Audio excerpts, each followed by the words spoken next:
अपना उत्तराखंड आप देख रहे हैं, आपके साथ मैं हूं चांदनी धवन और बात करेंगे विधानसभा के शीतकालीन सत्र के दूसरे दिन की कार्यवाही जारी है। प्रश्नकाल में मंत्री रेखा आर्य और चंदन रामदास के विभागों से जुड़े सवाल पूछे गए।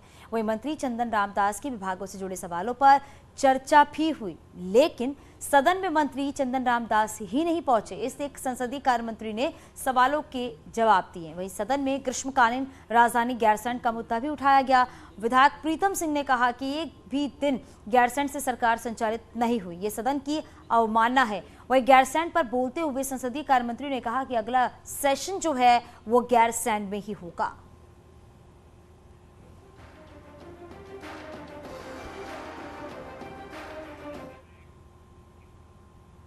आरक्षण दिया जाएगा। वहीं सीएम धामी ने कहा है कि राज्य के निर्माण में मातृशक्ति की अहम भूमिका है। सीएम ने यह भी कहा कि सरकार मातृशक्ति के हितों को संरक्षित करने और बढ़ाने के लिए प्रतिबद्ध है। वहीं धर्मांतरण पर बोलते हुए सीएम ने कहा कि देवभूमि में धर्मांतरण कतई बर्दाश्त नहीं है और इसके लिए सख्त और कड़ा कानून हम लाएंगे।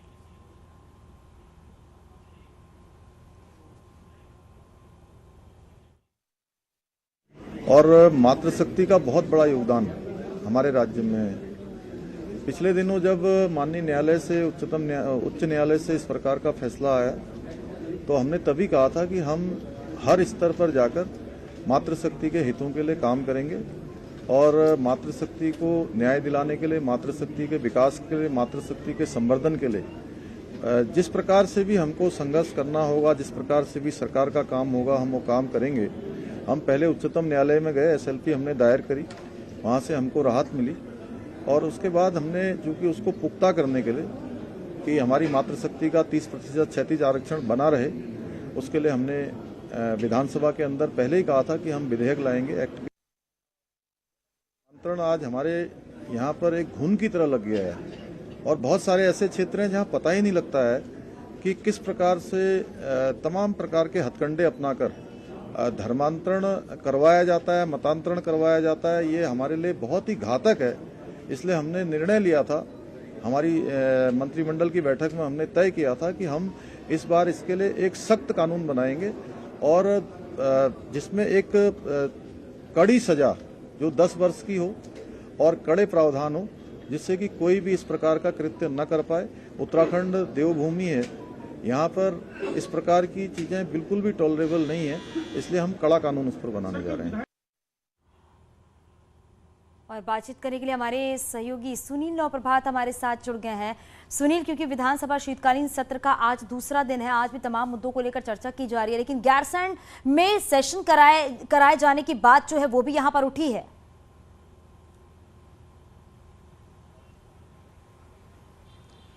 बिल्कुल चांदनी, गैरसैंण को लेकर चूंकि जो विपक्षी विधायक है प्रीतम सिंह वो अवमानना का एक नोटिस लाए थे, पर अभी तक एक भी सेशन नहीं हुआ। इस बात को लेकर काफी शोर शराबा सदन में भी हुआ, बात राज्य आंदोलनकारियों तक भी पहुंची। जो संसदीय कार्य मंत्री हैं वो आक्रोशित भी दिखाई दिए सदन में और इसके चलते स्पीकर को पीठ से खड़ा होना पड़ा और उनको बाकायदा सदस्यों को निर्देश देने पड़े कि वो शालीनता के साथ सदन में अपनी बातचीत रखे, सदन की गरिमा बनाए रखे, तब जाकर ये मामला शांत हुआ। इसी बीच संसदीय कार्य मंत्री ने ये ऐलान भी सदन में किया कि अगला जो सेशन होगा वो इस बार गैरसैंण में किया जाएगा। तो आज सदन जब सुबह सदन की कार्रवाई सदन की शुरुआत हुई तो सदन की शुरुआत से पहले ही स्पीकर ने उन तमाम सदस्यों को, जो मेंबर सदन के हैं, तमाम विधायकों को इस बात के लेकर अलर्ट किया कि जब सदन की पहले दिन की कार्रवाई चली तो ये देखा गया कि जो तमाम विधायक हैं वो अपने मोबाइल फोन पर बिजी रहे या फिर जो अफसर हैं एक दूसरे से इशारों में बातचीत करते रहे अफसरों से। तो उन्होंने कहा कि ये गंभीर बात है, ये गंभीर लापरवाही है, ये सदन की गरिमा के। उन्होंने सभी सदस्यों नंदा गौरा योजना जो उत्तराखंड में है, इसके तहत कन्याओं को सरकार कुछ धनराशि देती है। 2015, 16 और 16-17 2 साल की जो नंदा गौरा धन योजना की जो धनराशि है वो अभी तक करीब 30,000 बालिकाएं ऐसी हैं जिनको ये धनराशि जानी थी। 47 करोड़ के आसपास ये धनराशि है, लेकिन अभी तक ये धनराशि नहीं दी गई। विधायक सुमित हृदय ने इस मामले को उठाया था। जब विभागीय मंत्री ने इसका जवाब दिया तो आपने देखा होगा कि अभी जब मसूरी में चिंतन शिविर हुआ था तो चीफ सेक्रेटरी ने इस बात का अधिकारियों को ताकीद की थी कि वो फाइलों को इधर उधर न घुमाएं, अपनी जिम्मेदारी से न टालें। तो ठीक आज वही बात सदन में देखने को मिली कि 15-16 में जो कन्याओं को जो धनराशि दी जानी चाहिए थी, तब ये योजना समाज कल्याण विभाग के पास पास थी और बाद के सालों में 17-18 बिल्कुल में सुनील, ये तमाम योजना, बिल्कुल सुनील, तमाम ऐसे मुद्दे हैं जिसको लेकर सदन में विपक्षी पार्टियों की तरफ से उठाया जा रहा है। बहुत शुक्रिया इस पूरी जानकारी के लिए। और आगे बढ़ेंगे, बात करेंगे टिहरी में यूपी पुलिस की सिपाही की संदिग्ध परिस्थितियों में मौत का मामला सामने आया है। यूपी पुलिस के जवान का शव जो है वो घनसाली के जंगल में फंदे से लटका हुआ मिला है। जवान की डेड बॉडी जो है वो 25 नवंबर को घनसाली के निवाल और मेड़ गांव के बीच जंगल में मिली थी। फिलहाल मृतक सिपाही के शव का पोस्टमार्टम हो रहा है। पुलिस का कहना है कि जांच के बाद आगे कार्रवाई की जाएगी। मृतक सिपाही रवि तोमर यूपी के बागपत का रहने वाला है, जिसकी तैनाती ये पता चला है कि ये जिला बागपत का रहने वाला है और ये पुलिस विभाग में मैनपुरी में नियुक्त है। तो फंदे से लटका मिला है जवान का शव। हालांकि पोस्टमार्टम करा दिया गया है। पुलिस इस पूरे मामले की जांच पड़ताल में जुट गई है और प्रेम प्रसंग का भी मामला बताया जा रहा है। प्रेम प्रसंग से भी जोड़ के इसको देखा जा रहा है। हालांकि ये भी है कि हत्या की आशंका जताई जा रही है, लेकिन पुलिस पूरे मामले की जांच पड़ताल में जुटी हुई है। और ये भी बताते चले कि मृतक रवि जो है वो यूपी के बागपत का रहने वाला है, जिसकी तैनाती जो है वो मैनपुरी में थी।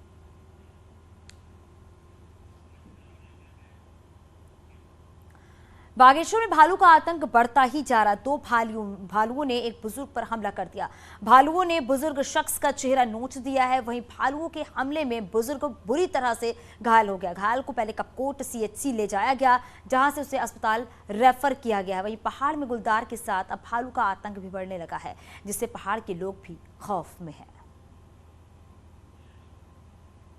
घर से बाहर निकला आंगन की ओर, तो मेरे मकान के ठीक नीचे साइड में और भालू की आवाज़ आई, बड़े जोर जोर से चिल्ला था। आदमी की भी आवाज़ आ रही थी, तो मैंने आवाज़ मारी कौन है यहाँ करके। फिर मैं ढूंढ खोज में गया, तब तक भालू 2 भालू थे वो भाग गए थे और आदमी को पूरी बुरी मौत घायल कर दिया। अभी तक नहीं।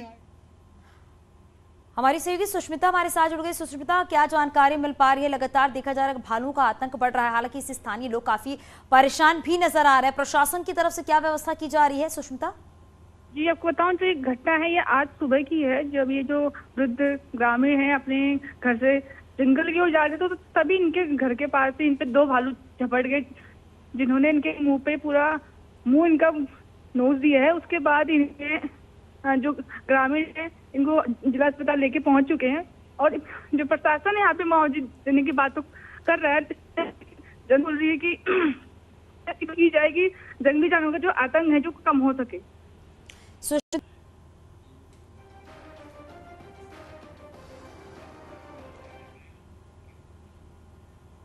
ऋषिकेश से जुड़ा कुछ हिस्सा जो टिहरी में भी आता है, वहां राजस्व पुलिस का क्षेत्र रेगुलर पुलिस को दिया जा रहा है। अब पुलिस का एक थाना जो है वो छाम और 3 रिपोर्टिंग चौकियां चमियाली और खंडीखाल और गाजा क्षेत्र में भी चौकियां खुलने जा रही हैं। लिहाजा अब इन क्षेत्रों में राजस्व पुलिस का काम रेगुलर पुलिस देखेगी। आपको बताते चले कि अंकिता मर्डर केस के बाद राजस्व पुलिस पर कई सवाल भी उठे थे, जिसके बाद अब राजस्व पुलिस के क्षेत्र में धीरे धीरे रेगुलर पुलिस को दिया जा रहा है।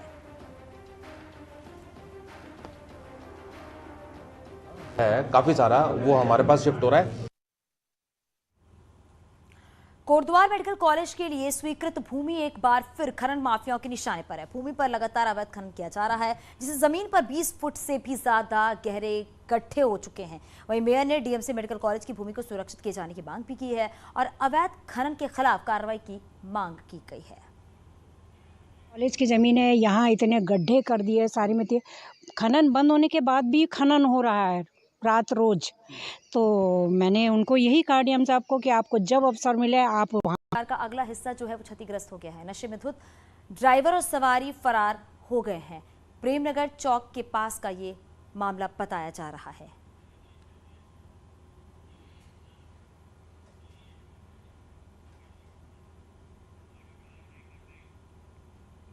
टिहरी जिले में लगातार बढ़ रहे रोड एक्सीडेंट्स को देखते हुए अब जिला प्रशासन भी हरकत में आ गया है और पुलिस प्रशासन की टीम बनाकर ऐसे ब्लैक स्पॉट को चिन्हित किया जा रहा है जहां पर एक्सीडेंट्स की संभावना ज्यादा है। प्रशासन ने NH 94 और NH 58 में करीब 1.5 दर्जन ऐसे ब्लैक स्पॉट चिन्हित कर लिए हैं और ऐसी जगहों पर सेफ्टी वॉल के साथ ही सोलर साइन बोर्ड भी लगाए जा रहे हैं, जिससे रात के समय में भी ड्राइवर को इसका पता चल सके और सावधानी बरती जा सके। या जैसे क्रैश बैरियर्स हो गए, इन पर हम लगा रहे हैं। साथ ही साथ में हमने एक प्रयास ये भी किया है, वहाँ पर हम सोलर इनेबल्ड हमने वहाँ पर ब्लिंकर्स भी लगाए हैं, जिससे रात में कोई आवागमन हो रहा है उस एरिया में तो उस व्यक्ति को उस एरिया के पहले ही पता चल जाए कि यहाँ पर थोड़ा उसको सावधानी से इसको क्रॉस करना है। अल्मोड़ा जिला पर्यटकों की पहली तेजी से रिजॉर्ट और होटल बना रहे हैं, लेकिन 23 ऐसे बिल्डर हैं जिन्होंने जिले में दूसरे कामों के लिए जमीन खरीदी, लेकिन उसमें होटल खड़े कर दिए। अब जिलाधिकारी ने सभी जमीनों का सौदा रद्द करने को लेकर कार्रवाई शुरू कर दी है, जो कि राज्य के बाहर के रहने वाले लोग हैं और जमीन खरीदने में नियम का उल्लंघन करते हुए नजर भी आए हैं। के माध्यम से ऐसी भूमि का सर्वे कराया था जो विभिन्न अनुमतियों के बाद बाहर से, उत्तराखंड के बाहर से आए हुए लोगों ने खरीदी है। तो क्योंकि अनुमति दी जाती है तो उसके साथ कुछ शर्तें होती हैं। सर्वे में कुछ केसेस में ये निकल कर आया है कि अनुमति की शर्तों के उल्लंघन किए जा रहे हैं। तो उत्तराखंड के पहाड़ों में डॉक्टर्स चढ़ने को तैयार नहीं है, तो हेल्थ डिपार्टमेंट ने मेडिकल कॉलेज में फैकल्टी को 50% एक्स्ट्रा अलाउंस देने का फैसला किया है। लेकिन सवाल ये है कि क्या सिर्फ मेडिकल कॉलेज के भरोसे उत्तराखंड का हेल्थ सेक्टर सुधर पाएगा?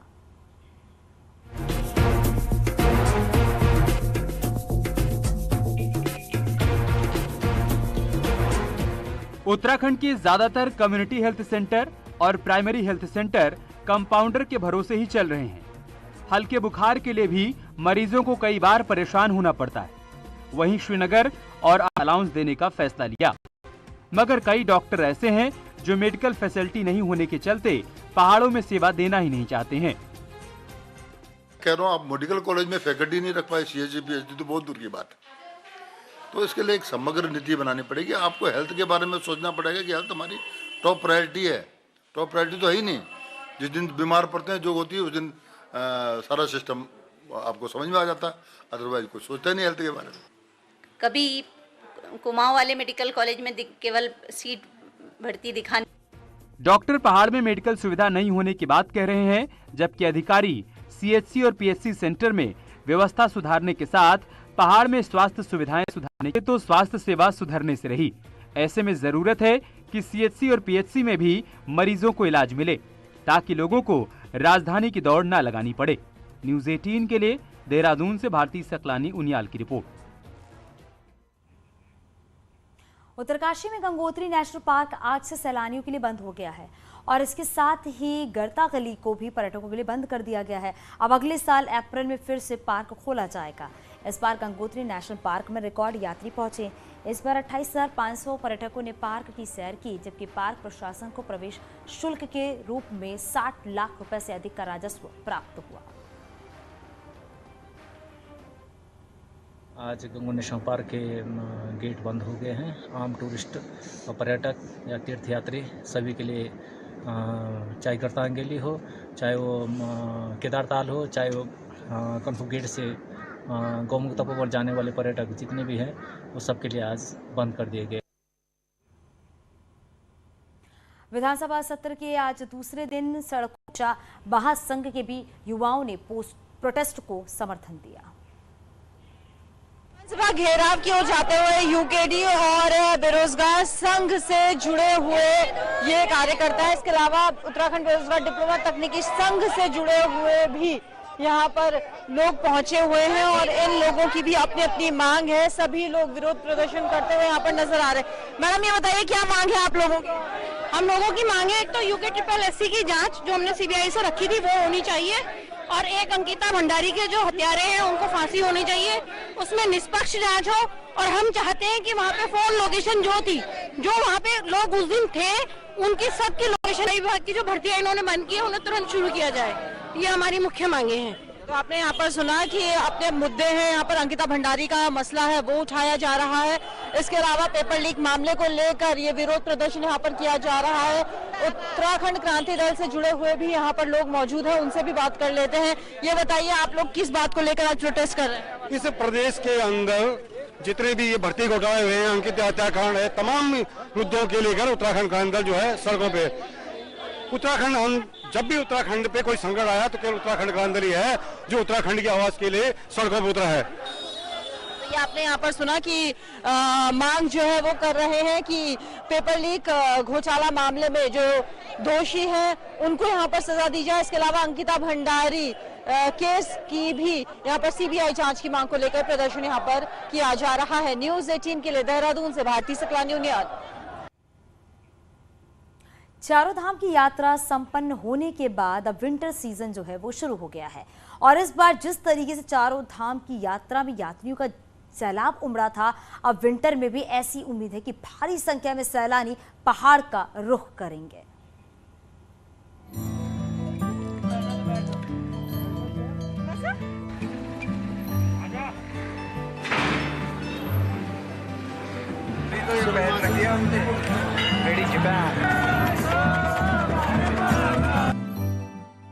पहाड़ की खूबसूरत वादियां पर्यटकों को अपनी ओर आकर्षित करती हैं।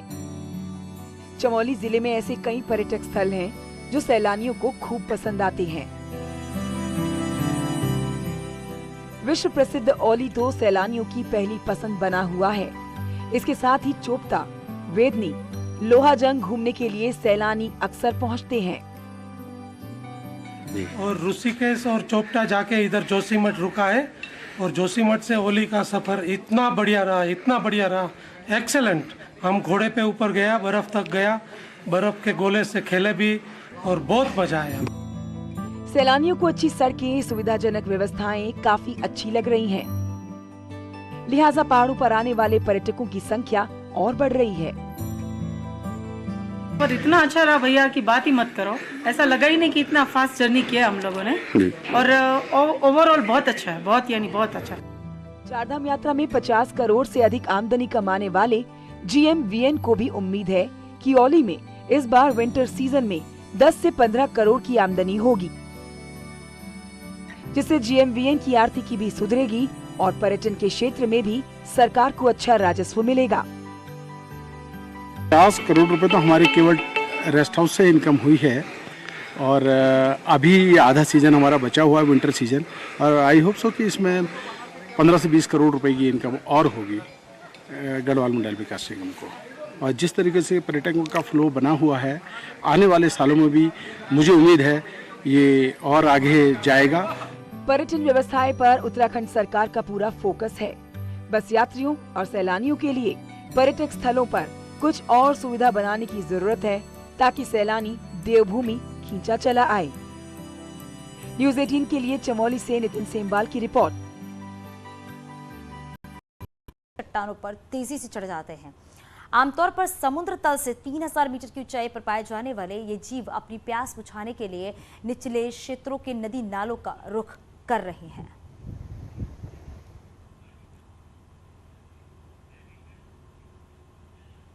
आगे भी खबरें जारी हैं, यहाँ रुकेंगी छोटे से ब्रेक के लिए, जल्द लौटते हैं।